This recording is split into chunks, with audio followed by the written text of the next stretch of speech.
தமிழக வெற்றிக் கழகத்தின் தலைவர் விஜய்க்கு 14ஆம் தேதி முதல் Y பிரிவு பாதுகாப்பு வழங்கப்பட உள்ளது என தகவல் வெளியாகியுள்ளது. கூடுதல் விவரங்களை செய்தியாளர் யுவராஜ் வழங்க கேட்கலாம். யுவராஜ், வணக்கம். விவரம் என்ன? வணக்கம்.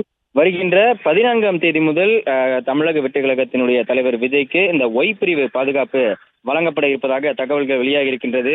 இந்நிலையில் இது தொடர்பாக இதற்கு முன்னதாக வருகின்ற அந்த 14ஆம் தேதி விஜயுடன் சில அந்த Y பிரிவு பாதுகாப்பு வழங்கக்கூடிய அந்த அதிகாரிகள் சிலர் அவருடன் அந்த ஆய்வு மேற்கொள்ள இருப்பதாகவும், அதாவது அவருடைய அந்த கலந்தாய்வு கூட்டத்தில் நடக்க இருப்பதாகவும், அதற்கு முன்பாக விஜயின் இல்லம், கட்சி அலுவலகம் மற்றும் அவர் அடிக்கடி செல்லும் இடங்கள் மற்றும் அந்த பொது நிகழ்வுகளுக்கு செல்லும் பொழுது அவருக்கு எந்த விதமான பாதுகாப்பு எப்படி இருக்கிறது என்பது குறித்து ஆய்வு செய்து இந்த ரிவ்யூ மீட்டிங்கை நடத்த இருப்பதாக தகவல் வெளியாக இருக்கின்றது. இதனைத் தொடர்ந்து வருகின்ற அந்த 14ஆம் தேதி முதலாகவே அவருக்கு இந்த Y பிரிவு பாதுகாப்பானது வழங்கப்படும் எனவும் தெரிவிக்கப்பட்டிருக்கின்றது. குறிப்பாக இந்த விஜய்க்கு Y பிரிவு பாதுகாப்பு வழங்க மத்திய உள்துறை அமைச்சகம் கடந்த மாதம் ஒப்புதல் அளித்திருந்த நிலையில் தற்போது வரை இந்த Y பிரிவு பாதுகாப்பு இதுவரை அளிக்கப்படாத நிலையில் இது தொடர்பாக பல்வேறு முறை இந்த Y பிரிவு பாதுகாப்பு அதிகாரிகள் கட்சியினுடைய பொதுச் செயலாளர் மற்றும் தலைவரை தொடர்பு கொள்ள முயற்சி செய்ததாகவும், ஆனால் இதுவரை இவர்களின் தரப்பிலிருந்து எந்த ஒரு பதிலும் இதுவரையும் கிடைக்காத நிலையில் வருகின்ற இந்த 14ஆம் தேதி அவர் செல்லக்கூடிய இடங்கள், அடிக்கடி செல்லக்கூடிய அந்த இடங்களை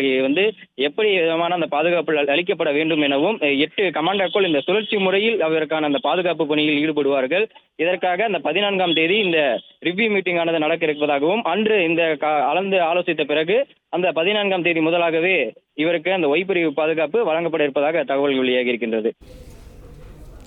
விவரங்களுக்கு நன்றி யுவராஜ்.